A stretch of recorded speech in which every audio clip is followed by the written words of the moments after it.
The dusty trail stretched endlessly before Trace Vance as she stared out the coach window, wondering if she'd made the biggest mistake of her life. At 23, she'd left everything familiar in Boston to accept a teaching position in Willow Creek, a frontier town that wasn't even a proper dot on most maps of the Montana Territory. The year was 1879, and while the East Coast celebrated the wonders of electric lights and telephones, she was heading to a place where indoor plumbing might still be considered witchcraft. "Nearly there, miss," the driver called back, his voice carrying over the rattle of wheels against the uneven ground. "Willow Creek's just beyond that ridge." Trace smoothed down her travel-worn skirt, grateful the grueling 2-week journey was almost at an end. Her body ached from the constant jostling, but her spirit remained determined. Teaching had always been her calling, and when the school board of Willow Creek had responded to her application with surprising enthusiasm, she'd felt it was divine providence. The coach crested the final hill, revealing a small valley nestled between rolling grasslands and distant mountains.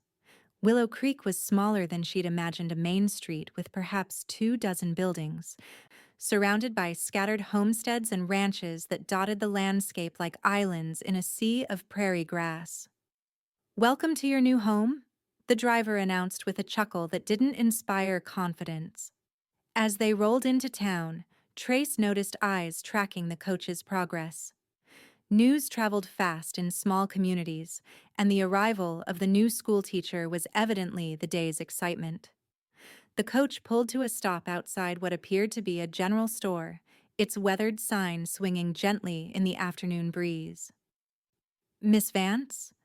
A portly man with a thick mustache approached as she descended from the coach. "Walter Simmons, head of the school board. Welcome to Willow Creek." Trace accepted his handshake, offering a polite smile. "Thank you, Mr. Simmons. I'm pleased to finally arrive." "Yes, well." His expression faltered. "There's been a slight complication regarding your accommodations." Her heart sank. "Complication?" "The widow Jenkins was supposed to board you, but she took ill last week. Her sister's come to care for her, taking the spare room." He twisted his hat in his hands. "We've been scrambling to find suitable lodging for a lady such as yourself." "Surely there must be somewhere," Trace said, trying to keep the desperation from her voice. She'd traveled nearly 2,000 miles, there had to be a solution. "Actually," a new voice interjected, "I might have an answer." Trace turned to find a tall man with broad shoulders leaning against a post. His face was partially shadowed by a well-worn Stetson, but she could see he was studying her with intense blue eyes. Unlike most men in town who dressed up to meet the coach, he wore practical work clothes, denims, a simple shirt, and a leather vest that had seen better days. A small girl of about 8 stood beside him, clutching his hand and staring at Trace with unabashed curiosity. "Logan Irwin," Mr. Simmons said, sounding relieved. "Good timing." "Mr. Irwin?" Trace acknowledged with a polite nod. "Just Logan is fine, madam." He stepped forward, removing his hat. The gesture revealed a strong-featured face weathered by sun and wind, with a jawline shadowed by a day's growth of beard. His sandy brown hair was in need of a trim, curling slightly at the collar. "I've got the old cabin on my property. It's about a mile from my main house but on the same land. It's simple, but sound. Needs some sprucing up, but it would give you privacy and safety." "That's generous," Trace replied cautiously, unsure what to make of this unexpected offer. The little girl tugged at her father's hand. "Can I tell her about the flowers, Pa? Please?" Logan's stern expression softened when he looked at his daughter. "Go ahead, Lily." The child beamed at Trace. "We put wildflowers in jars on the windowsills and Pa fixed the roof where it leaked. I helped sweep out all the dust bunnies." "Did you now?" Trace couldn't help but smile at the girl's enthusiasm. "It ain't fancy," Logan continued, "but it's clean and weather-tight. My place is close enough if you need anything, but far enough to give you your privacy. You'd be welcome to take meals with us until you get settled." Mr. Simmons looked immensely relieved. Logan's one of our most respected ranchers, Miss Vance. His offer is probably your best option, unless you'd prefer the room above the saloon. Trace blanched at the alternative. A single woman living above a saloon would destroy her reputation before she even taught her first lesson. "It's mighty kind of you to offer, Mr. Irwin Logan," she amended. "I'd be grateful to accept, at least until more permanent arrangements can be made." "Pa," Lily whispered loudly, tugging at her father's sleeve. "Ask her." Logan cleared his throat. "My daughter would also like to know if you might consider giving her some extra lessons. She's bright, but our previous teacher didn't challenge her much."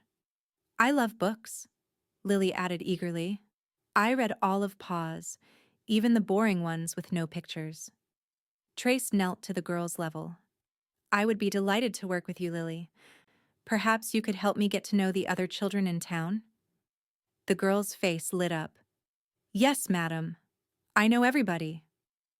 "Then it's settled," Logan said, his expression unreadable. "I've got the wagon just down the street. We can load your things and head to the ranch. It's about 5 miles out." As they transferred her trunks to Logan's wagon, Trace wondered what she'd gotten herself into. She'd expected to board with a widow or family in town, not to live on the property of a single man with a daughter. But something about Lily's earnest face and the quiet dignity of her father reassured her.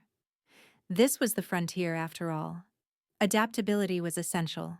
The ride to the Irwin Ranch was filled with Lily's chatter. The girl seemed starved for conversation, peppering Trace with questions about Boston, her journey west, and whether she knew how to make apple dumplings like her last teacher. "Mrs. Peterson made the best dumplings," Lily explained, "but she left when she got married to the banker from Helena." "Is that why you needed a new teacher?" Trace asked, grateful for the conversation that distracted from the awkwardness of sitting so close to Logan on the wagon bench. "Partly," Logan replied, keeping his eyes on the trail. "We've had trouble keeping teachers. Most young women come out here looking for husbands, not careers. Once they find one, they leave the schoolhouse behind." "I assure you, I have no such intentions," Trace said firmly. "I'm devoted to education." Something like amusement flickered in Logan's eyes. "We'll see. Willow Creek has a way of changing people's plans." The trail eventually led them through a sturdy gate bearing the brand of the Irwin Ranch, a stylized IR connected by what looked like a lightning bolt. The main house came into view, first a substantial 2-story log structure with a wide porch and chimney. It was larger than Trace had expected, suggesting that Logan's modest demeanor belied his success. "The cabin's just beyond that stand of cottonwoods," he said, nodding toward a grove of trees about a 1/4 mile from the main house. "We'll get you settled there after supper, if that suits you." "That would be fine," Trace agreed, suddenly overwhelmed by the vastness of the land surrounding them. Back east, neighbors were within shouting distance. Here, the nearest neighbor might be miles away. "We've got Rosa for company," Lily said, as if reading her thoughts. "She helps with cooking and looking after me when Pa's busy with ranch work. She makes the best biscuits in the territory." The main house was surprisingly comfortable inside, with sturdy furniture and touches that spoke of a woman's influence from years past: handmade quilts, curtains at the windows, and shelves lined with books. Rosa, a middle-aged woman with a round face and quick smile, welcomed them warmly. "So you're the new teacher," she exclaimed, wiping her hands on her apron. "Lord knows we need one. These children are running wild as jackrabbits, especially this one." She ruffled Lily's hair affectionately. Supper was a simple but hearty affair: roast beef, potatoes, and fresh bread. Trace found herself relaxing as the meal progressed, drawn into conversation by Lily's endless questions and Rosa's motherly interest in her journey. Logan said little, but she occasionally caught him watching her with an intensity that made her self-conscious. After the meal, he drove her to the cabin in the wagon with her trunks.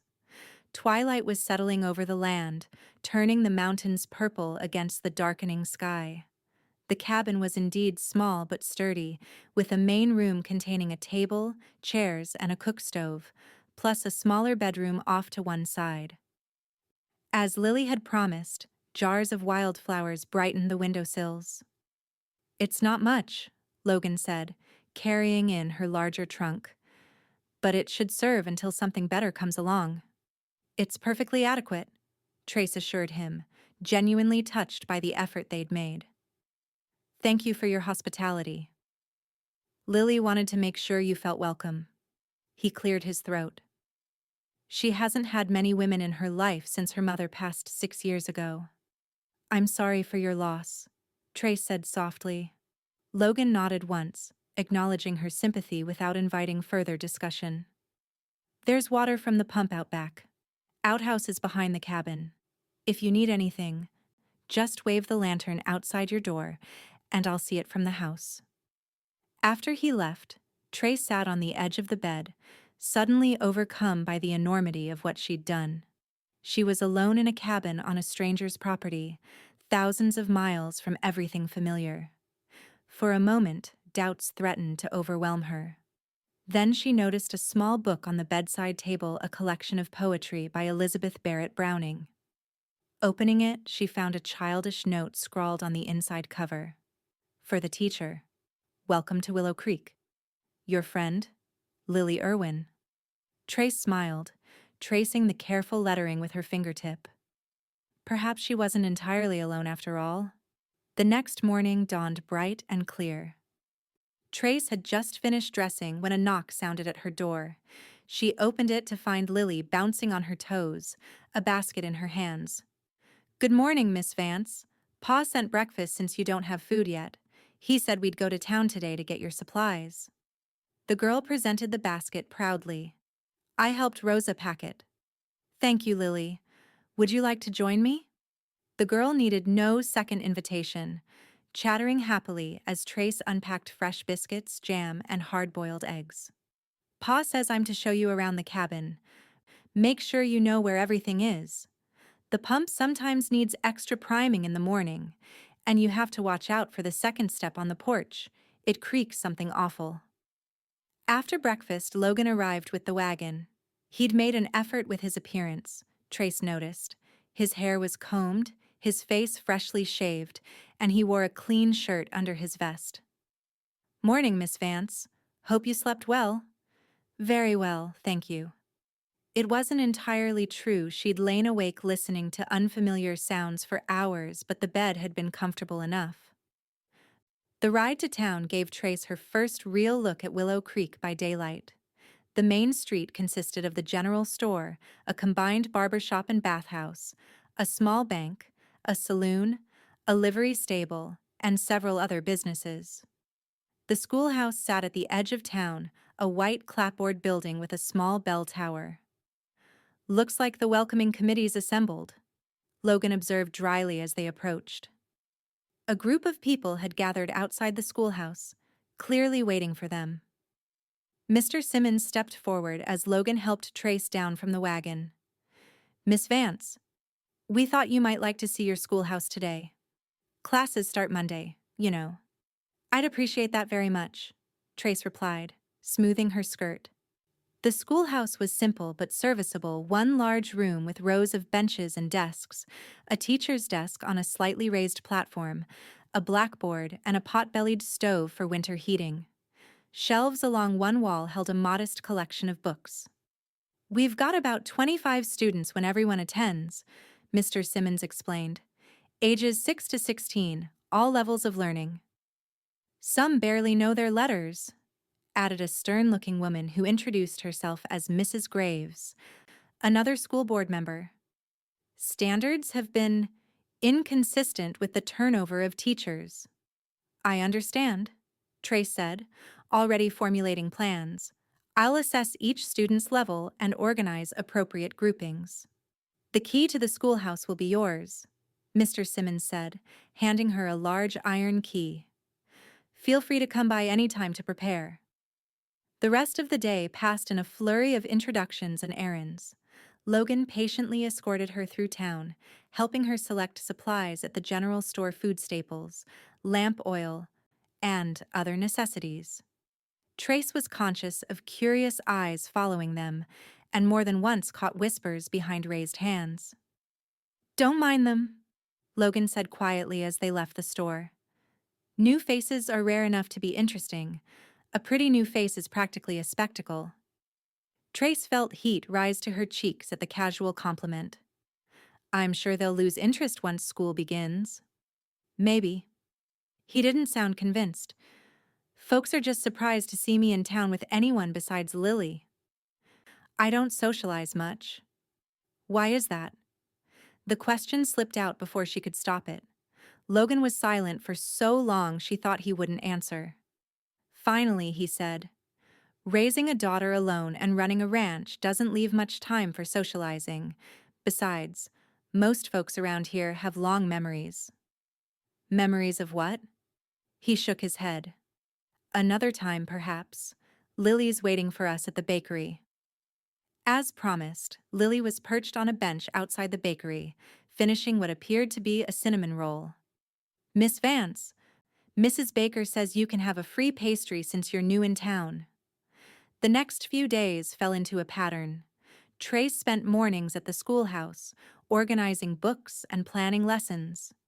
Afternoons were devoted to settling into her cabin and getting to know Lily, who proved to be a constant and welcome companion.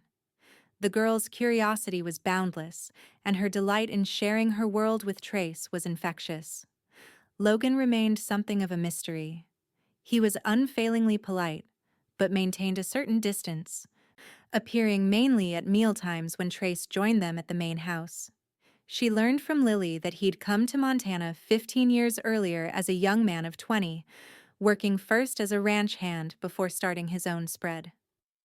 "Ma died when I was 2, Lily explained as they picked wildflowers one afternoon. "Pa says she got a fever after a spring storm. He doesn't talk about her much, but he keeps her picture by his bed." "That must be hard for both of you," Trace said gently. Lily shrugged with the resilience of childhood. "I don't remember her. Rosa's been here since I was a baby, and she takes good care of us. But Pa gets sad sometimes, especially in spring." By Sunday evening, Trace felt as prepared as possible for her first day of school. She sat on the porch of her cabin, watching the sunset paint the mountains in gold and pink, when she saw Logan approaching on foot. "Evening," he called, stopping at the bottom of her steps. "Thought I'd check if you're ready for tomorrow."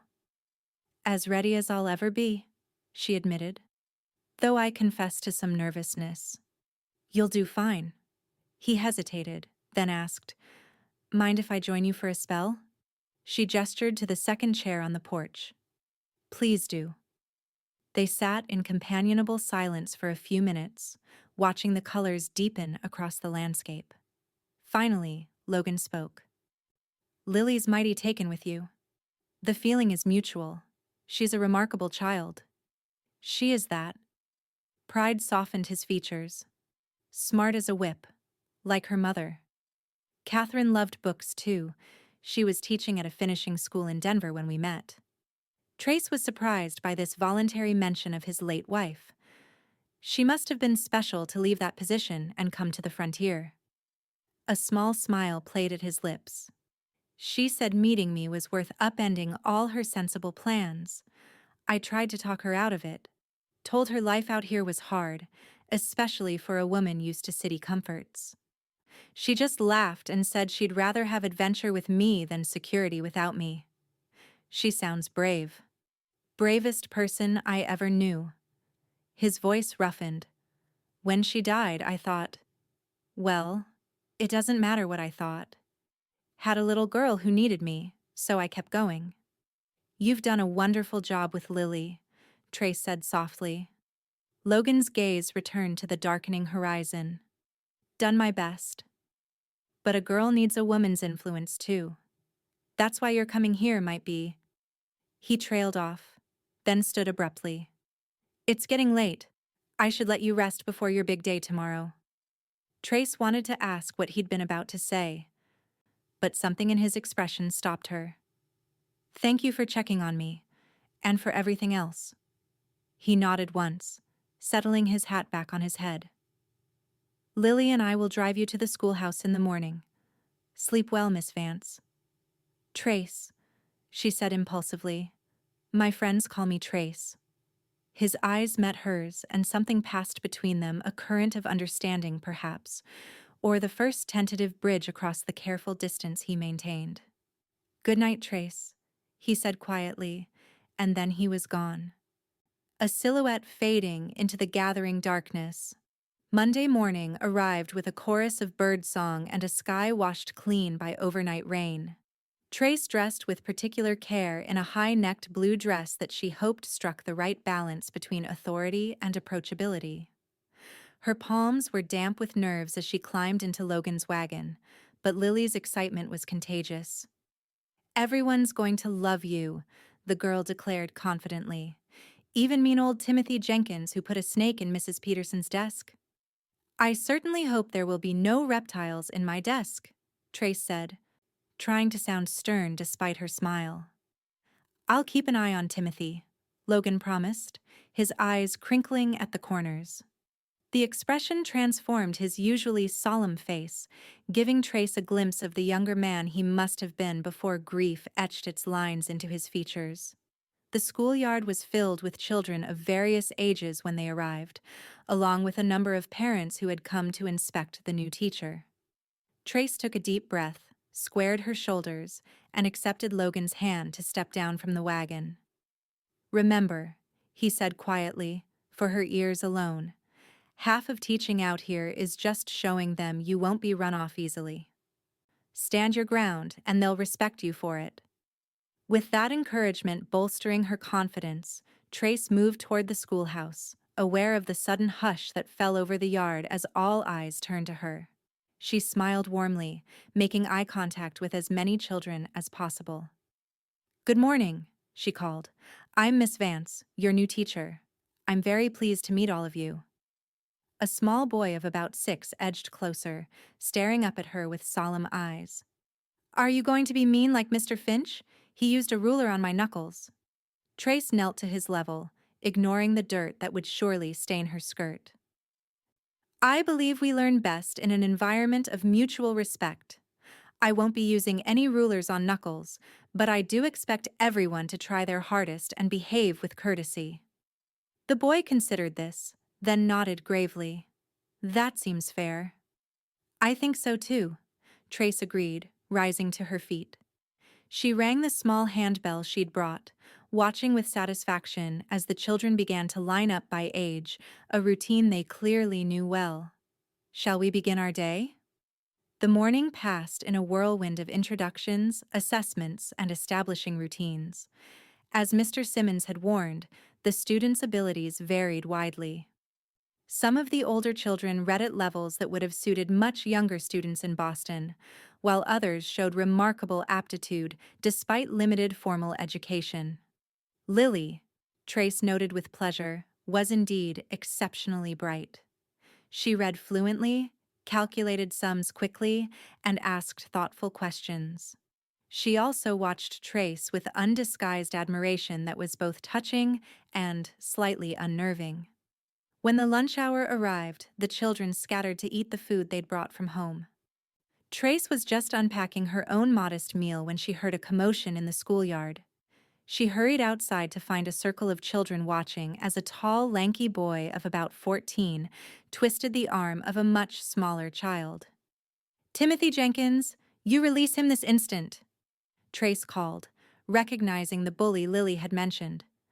The boy looked up, surprise briefly replacing the cruelty in his expression. He let go of his victim but straightened defiantly as Trace approached. "We was just playing, teacher," he drawled, his tone making the title sound like an insult. "That didn't look like playing to me," Trace replied evenly. "It looked like bullying, which won't be tolerated in my schoolyard." Timothy's face darkened. "My pa says a woman's got no business teaching boys my age. Says we need a man's discipline." Several children gasped at this direct challenge. Trace was acutely aware that how she handled this moment would set the tone for her entire tenure. She met Timothy's gaze steadily. Your father is entitled to his opinion, Timothy. However, in this schoolhouse, I am the teacher. Man or woman makes no difference. I expect the same respect from you that I show to you. Is that understood? For a long moment she thought he might defy her outright. Then, surprisingly, he gave a grudging nod. Yes'm. Good. Now, you'll stay after school today to discuss appropriate ways to resolve conflicts without physical intimidation. The afternoon session went more smoothly, with even Timothy participating, albeit reluctantly. By the time the final bell rang, Trace was exhausted but exhilarated. She'd survived her first day, and while there would clearly be challenges ahead, she felt equal to them. As promised, she kept Timothy after class, spending 30 minutes discussing the importance of using his obvious intelligence and leadership qualities in positive ways. To her surprise, the boy seemed to respond to being treated as someone capable of better choices rather than as a lost cause. "You're not what I expected, Miss Vance," he admitted as he gathered his books to leave. "Is that a good thing?" she asked, curious. He shrugged, a hint of a smile touching his usually surly face. "Maybe. We'll see if you last longer than the others." Logan and Lily were waiting outside when Trace finally locked the schoolhouse. Lily bounded forward, full of excitement about the day, while Logan leaned against the wagon, watching Trace with what looked like approval. "Heard you handled Timothy Jenkins without breaking a sweat," he said as they headed back to the ranch. "Word travels fast in a small town." "He's testing boundaries," Trace replied. "All children do. He's actually quite bright when he applies himself." "That's generous of you. Most folks just call him trouble." "People tend to become what we expect of them," Trace said. "I prefer to expect the best." Logan studied her for a moment, then nodded slowly. "Catherine used to say something similar." The comparison to his late wife sent an unexpected warmth through Trace, though she was careful not to show it. "Great minds think alike, I suppose." The weeks that followed fell into a pleasant rhythm. Trace found her footing as a teacher, gradually winning over even the most reluctant students. She introduced new books, organized spelling bees and recitation contests, and started a small school garden where the children could learn practical botany. Her evenings were often spent at the Irwin house, where she helped Lily with advanced reading and joined them for supper. Gradually, Logan began to open up more, revealing a dry wit and thoughtful intelligence that Trace found increasingly attractive, a realization that both thrilled and alarmed her. He was her benefactor, Lily's father, and a man still clearly marked by his past loss. Any feelings beyond friendship would be complicated at best, disastrous at worst. Still, she couldn't help noticing how his expression softened when she entered a room, or how their conversations often lingered long after Lily had gone to bed. They discovered shared interests in literature and natural sciences, and Logan proved to be surprisingly well-read for a man who'd spent most of his life working the land. "Catherine insisted we build a library," he explained one evening as they sat on his porch, watching fireflies dance in the gathering darkness. "Said just because we lived on the frontier didn't mean we had to let our minds go fallow." "She sounds like someone I would have liked very much," Trace said sincerely. "She would have liked you too." His voice was thoughtful. "Sometimes I think she'd be pleased to see—" He stopped, shaking his head. "Never mind." "No. Please finish your thought." Logan sighed, leaning forward with his elbows on his knees, staring out at the night. "Just that she worried about Lily growing up without feminine influence. She made me promise to make sure our daughter had strong women in her life, no matter what happened." "Lily has Rosa," Trace pointed out. "Rosa's wonderful, but she's more grandmother than mother to Lily. And Lily's at an age where she needs—" He gestured vaguely. I don't know how to help her become a young woman. I'm out of my depth. I'm happy to help however I can, Trace offered, touched by his vulnerability. He turned to look at her then, his eyes reflecting the porch lantern's glow. You already are. More than you know. The moment stretched between them, charged with unspoken possibilities. Then Logan stood abruptly. It's getting late. I should see you back to your cabin. That's not necessary, Trace protested. I know the path well by now. Humor me, he said, already reaching for a lantern. There's been talk of a mountain lion in the area. They walked in companionable silence, the lantern casting long shadows across the familiar path. When they reached her cabin, Trace turned to thank him, only to find him standing closer than she'd realized. For a heart-stopping moment she thought he might kiss her, could see the consideration of it in his eyes. Instead, he took a deliberate step back. Good night, Trace, he said softly. Sleep well. Good night, Logan, she replied, unable to fully hide her disappointment. As spring ripened into summer, life in Willow Creek took on a certain sweetness for Trace. The school term was going well, with even the most challenging students showing improvement. Her cabin had become a true home, decorated with wildflowers and student drawings, filled with books borrowed from Logan's library. Most precious of all were her evenings with the Irwins. Lily had blossomed under her attention, eagerly tackling advanced reading materials and showing a particular aptitude for natural sciences.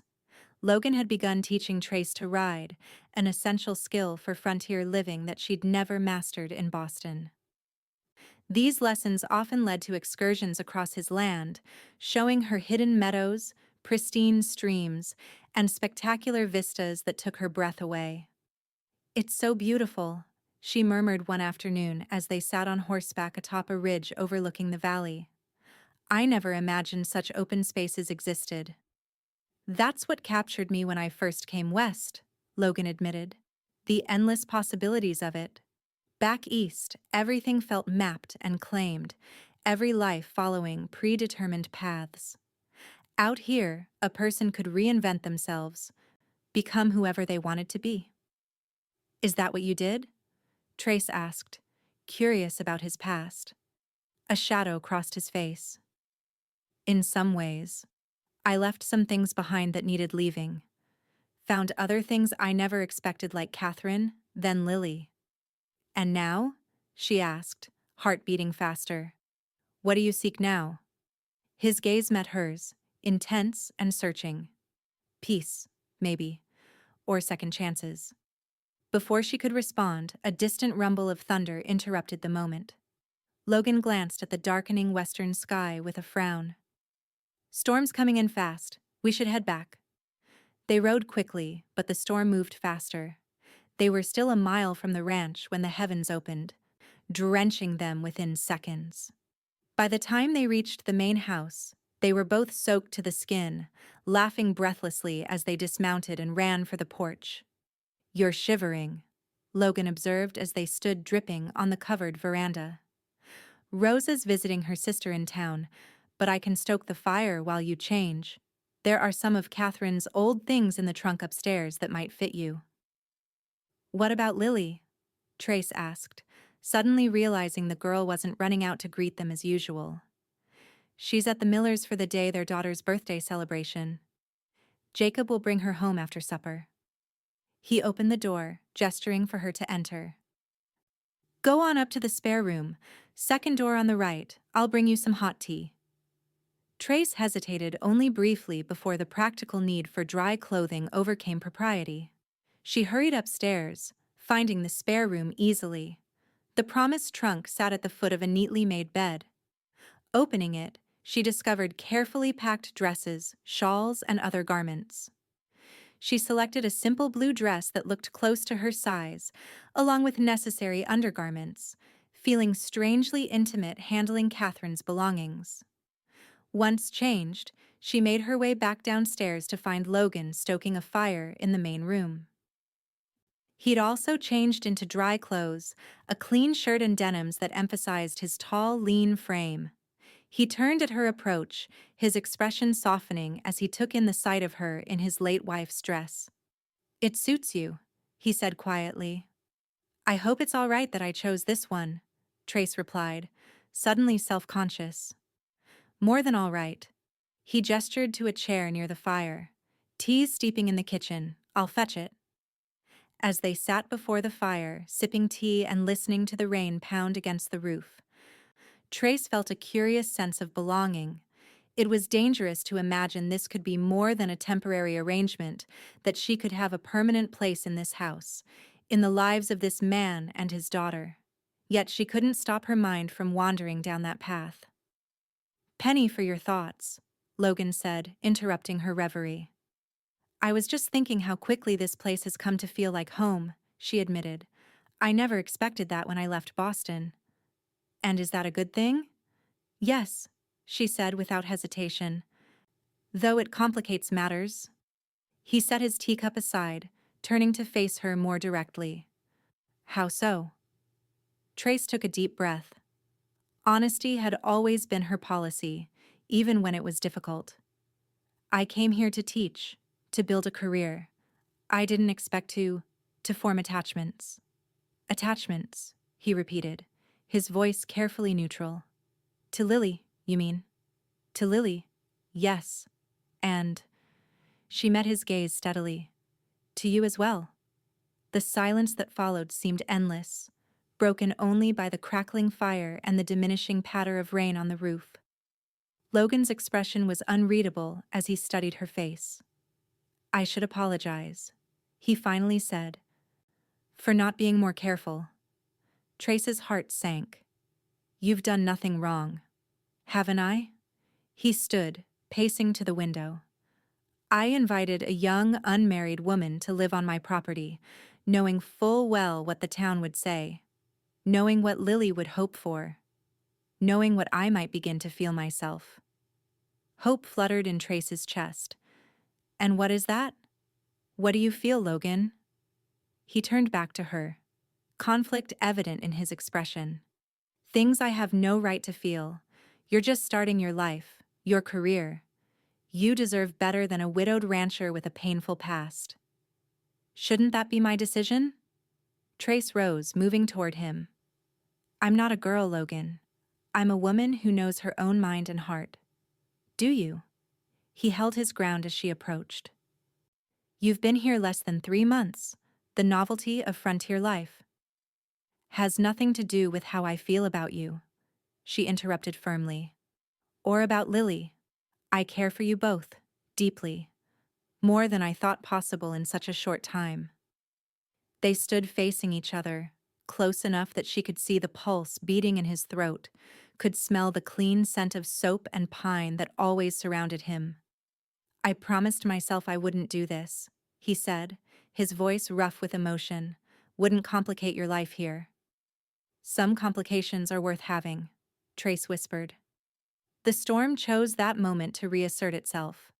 A brilliant flash of lightning followed by a crack of thunder so loud it shook the windows.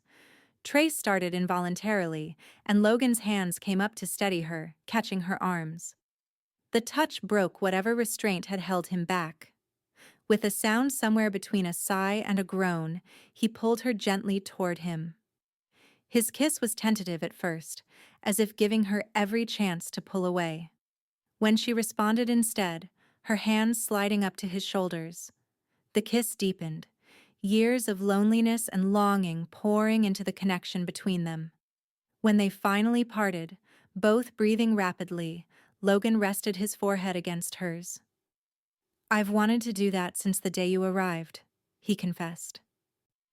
"Why didn't you?" "100 reasons, none of which seem important right now." A sound from the front of the house broke the moment the door opening, followed by Lily's excited voice calling out. They moved apart quickly, Trace smoothing her borrowed dress while Logan ran a hand through his hair. "In here, Lily," he called, his voice remarkably steady. The girl bounded in, then stopped short, looking between them with keen eyes that missed nothing. Miss Vance, you're wearing a blue dress. I've never seen that one before. We got caught in the rain, Trace explained, hoping her flushed cheeks wouldn't betray her. Your father kindly lent me some dry clothes. Oh. Lily's gaze sharpened with childish perception. Were you kissing? Your faces look funny. Logan cleared his throat. Lily, that's not an appropriate question. The girl's expression fell. Sorry, Pa. Trace knelt to the child's level. Your father and I were having an important conversation, Lily, about feelings that grown-ups sometimes have for each other. Hope blazed across Lily's face. Like when people get married? Lily, Logan warned, but there was no real censure in his tone. It's all right, Trace assured him before turning back to the girl. Sometimes adults need time to figure out their feelings. But I want you to know that no matter what happens between your father and me, I care about you very much. Lily threw her arms around Trace's neck, nearly knocking her over with the force of her embrace. I knew it. I told Pa you were special. You make me smile like nobody else does. Over the child's shoulder, Trace met Logan's gaze, saw the complex mix of emotions there: hope, fear, longing, and something deeper that made her heart race. Whatever came next, she knew with sudden clarity that her future was here, with these two people who had unexpectedly claimed her heart. As summer progressed, Trace and Logan carefully navigated the changing nature of their relationship.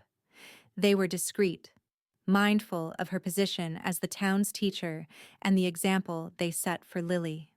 Still, there were private moments, hands touching when they thought no one was looking, stolen kisses behind the schoolhouse when Logan came to walk her home, long conversations that stretched into the night after Lily was asleep. For Trace, it was a time of profound happiness tinged with uncertainty. Logan clearly cared for her deeply, but he remained cautious about formalizing their relationship or discussing the future. She tried to be patient, understanding that his past loss made him wary of risking his heart again. The town, of course, noticed the developing situation. Whispers followed Trace in the general store, and she occasionally caught speculative glances during Sunday services.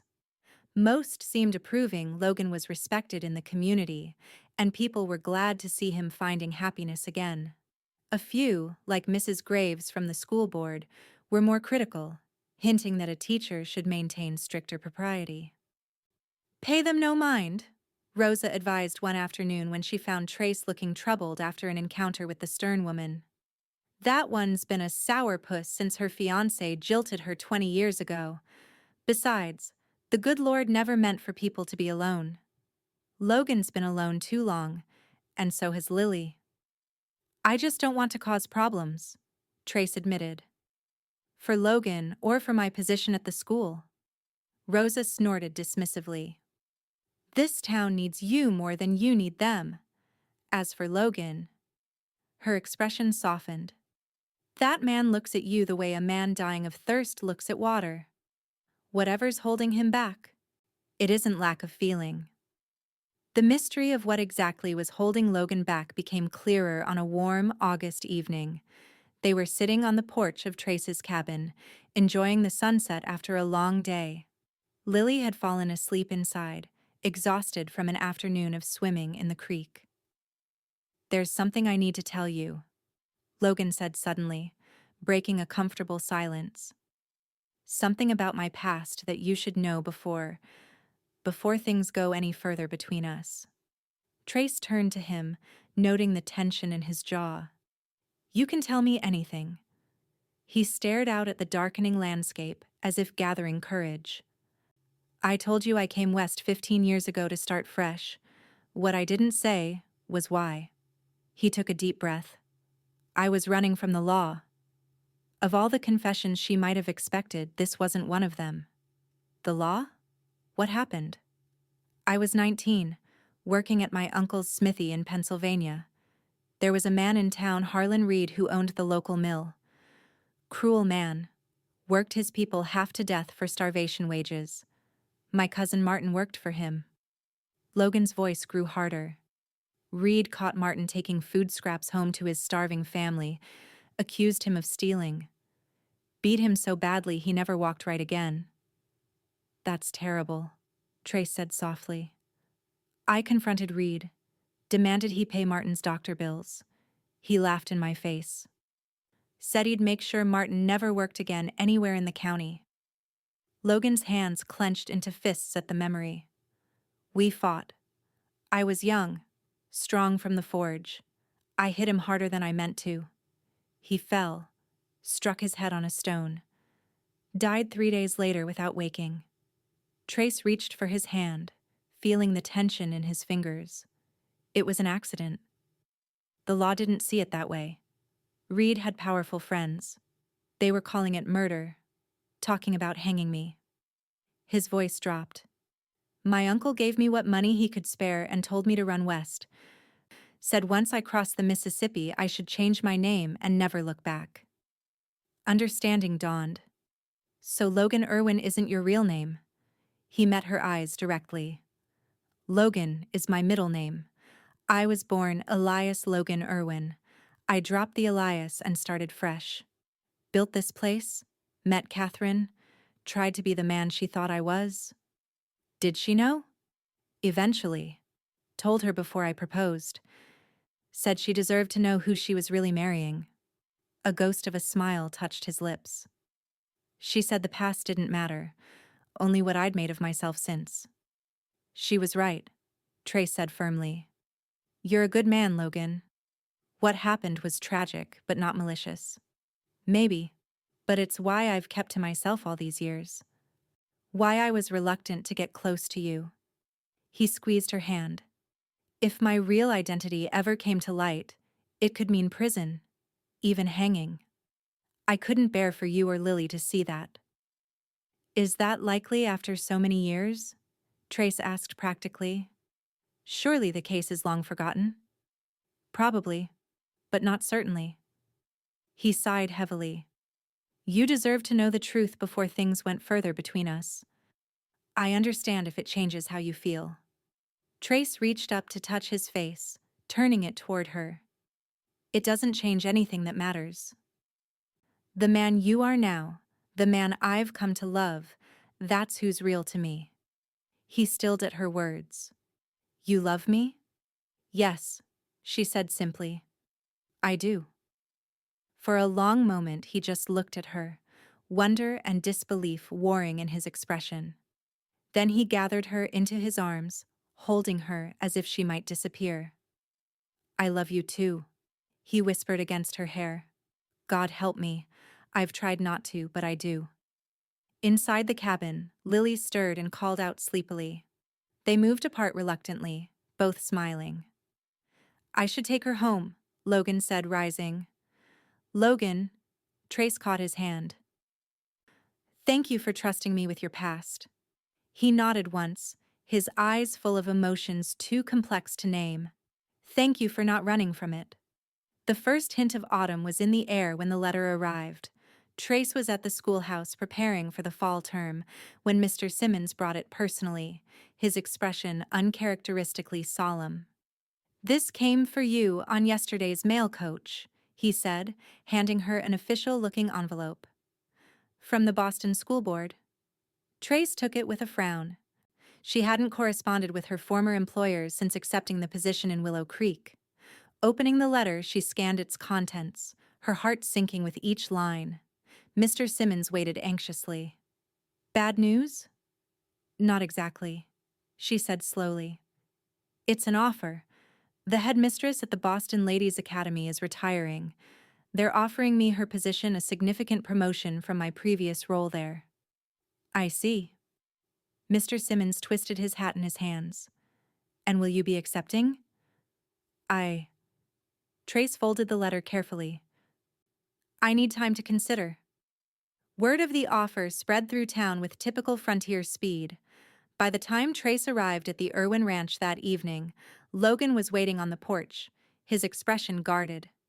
Heard you got some news today, he said as she approached. News travels fast, she observed, climbing the steps to join him. Small town. He didn't meet her eyes. Congratulations on the offer. It sounds like a prestigious position. It is. Trace sat beside him on the porch swing. The kind of opportunity I once dreamed of. Once? She reached for his hand. My dreams have changed, Logan. Now he looked at her, hope warring with doubt in his eyes.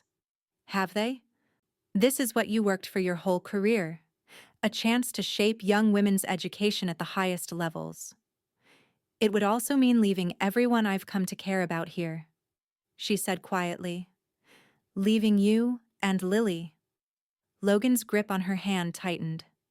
I would never ask you to give up your ambitions for us. That wouldn't be fair. What about what I want to ask of you? Trace countered.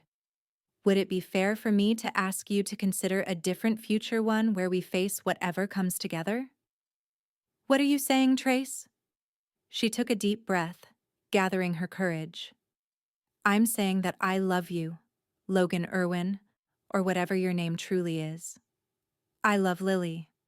I love the life we've begun building here. I don't want to leave any of it. But your career is important to me, she acknowledged. But not more important than love. Not more important than family. Logan stood abruptly, moving to the porch railing, his back to her. For a terrible moment she thought she'd misread everything, pushed too hard. I never dared hope, he said finally, his voice rough with emotion. That someone like you would choose someone like me, choose this life over everything you could have elsewhere. It's not a sacrifice when it's what I truly want, Trace said, rising to join him. Besides, Willow Creek needs a good teacher. The children here deserve the same quality of education as those in Boston. Logan turned to face her, his expression more open and vulnerable than she'd ever seen it. Are you certain? Really certain? Because I don't think I could bear it if you changed your mind later, grew to resent this place or me. In answer, Trace reached into her pocket and withdrew the letter, tearing it neatly in half, then quarters. I've never been more certain of anything. The pieces fluttered from her fingers, caught by the evening breeze. Logan watched them go, then looked back at her with wonder. Marry me, he said suddenly, the words tumbling out as if he couldn't contain them any longer. Be my wife. Be Lily's mother. Stay with us forever. Joy burst through Trace like sunrise. Yes, she whispered. Then louder. Yes. He gathered her into his arms, lifting her off her feet in his enthusiasm. Their laughter mingled as he spun her around, setting her down only to kiss her thoroughly. A delighted squeal from the doorway announced Lily's presence. Are you getting married? Really, truly? Logan kept one arm around Trace as he turned to his daughter. Really, truly, if that's all right with you. Lily launched herself at them both, hugging them fiercely. It's more than all right. I've been wishing for it every night. I told Papa that you make me smile, Miss Vance, and asked if we could keep you forever. And now we can. Trace knelt to embrace the child properly. Is that really what you said? Lily nodded earnestly. Months and months ago when you first came. I knew right away you belonged with us. Pa just took longer to figure it out. Logan laughed, ruffling his daughter's hair. Smarter than your old pa, aren't you? Sometimes, Lily agreed solemnly, then brightened. Does this mean I can call you Ma now instead of Miss Vance?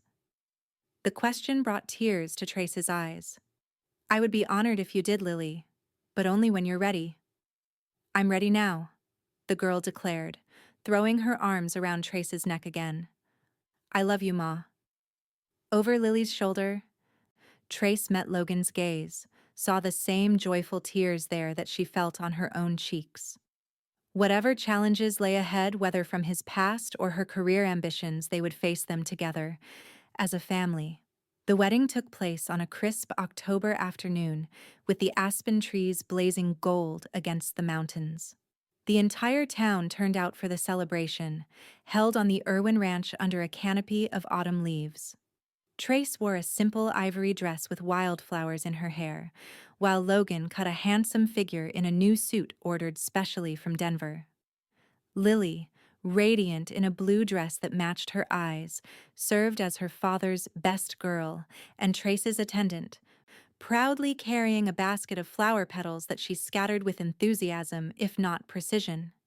Even Mrs. Graves dabbed at her eyes during the ceremony, apparently won over by the obvious love between the couple. "I promise to cherish you all the days of my life," Logan vowed, his voice steady as he placed a simple gold band on Trace's finger.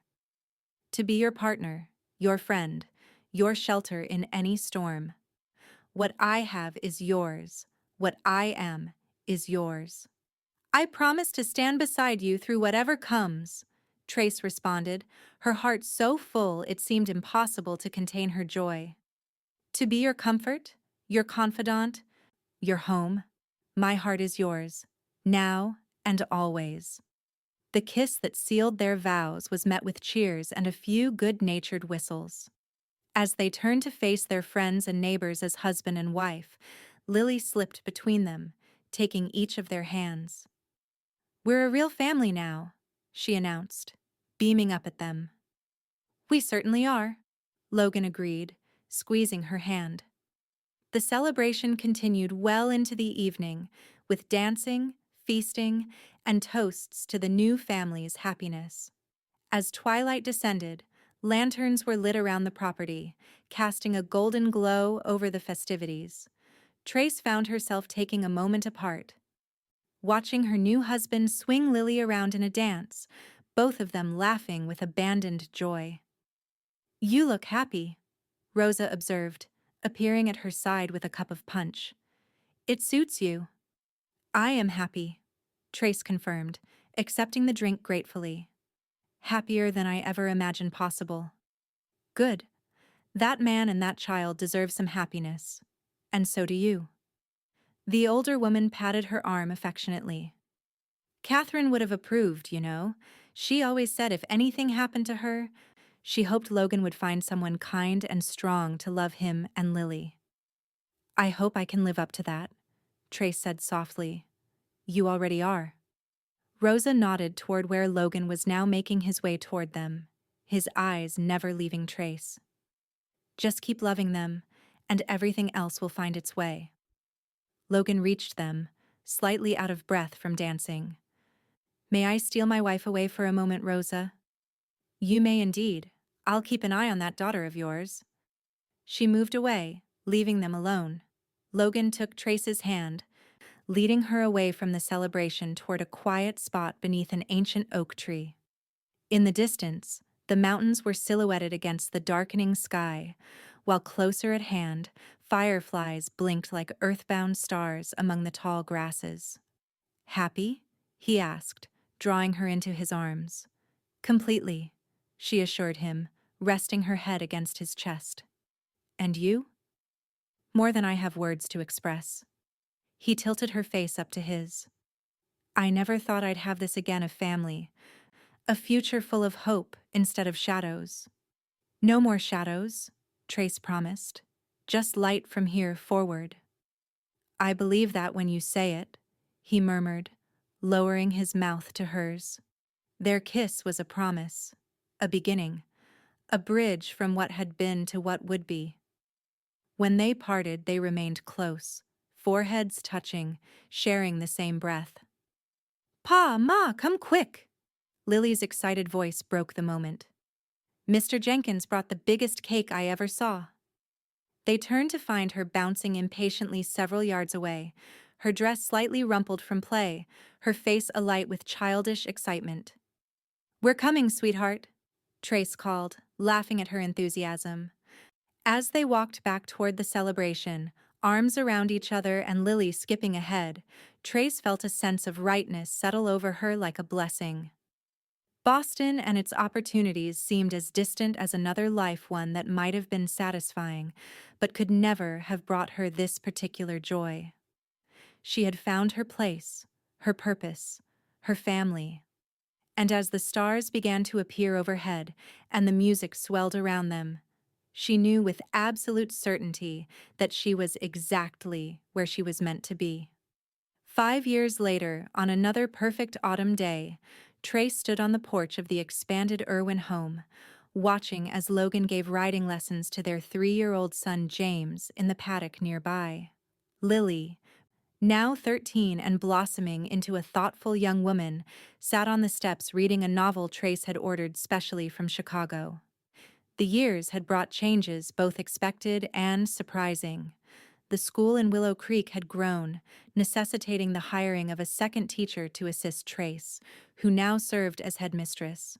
Logan had expanded the ranch, adding more cattle and horses, becoming one of the most successful operations in the territory. And their family had grown with the addition of James, whose arrival had been celebrated throughout the community. There had been challenges too: a difficult winter, a scare when Logan's past briefly threatened to resurface through a passing U.S.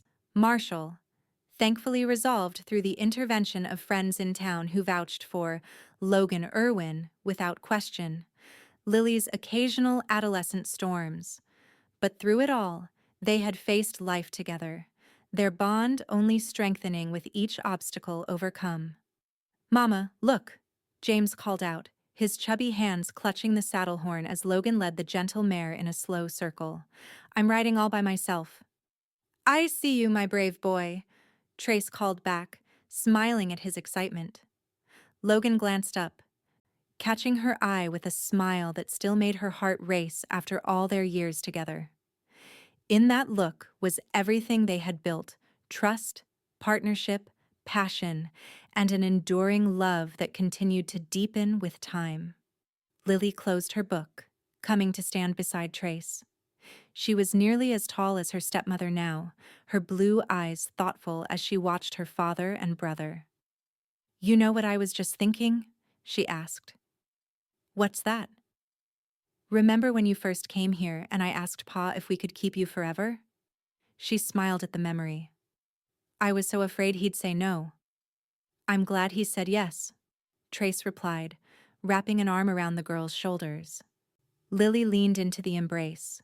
"Me too. You made us whole again, Ma." In the paddock, Logan was lifting James from the saddle, swinging the laughing boy onto his shoulders. As they walked toward the house, James chattering excitedly about his riding adventure, Trace felt the familiar wave of gratitude that had become the foundation of her life here. She had come to Willow Creek seeking a career, but had found a calling far more profound: to love these people, to build this life, to create a family bound not just by blood, but by choice and commitment. The Boston Ladies Academy and its prestige seemed like a dream from another lifetime, pleasant enough, but insubstantial compared to the rich reality she lived now. Logan reached the porch, setting James down to run to his mother and sister. His eyes met Trace's over their son's head, filled with the same wonder and gratitude she felt herself. "I love you," he mouthed silently. "I love you too," she returned, reaching for his hand as their children's laughter filled the air around them, the sweetest music she had ever known.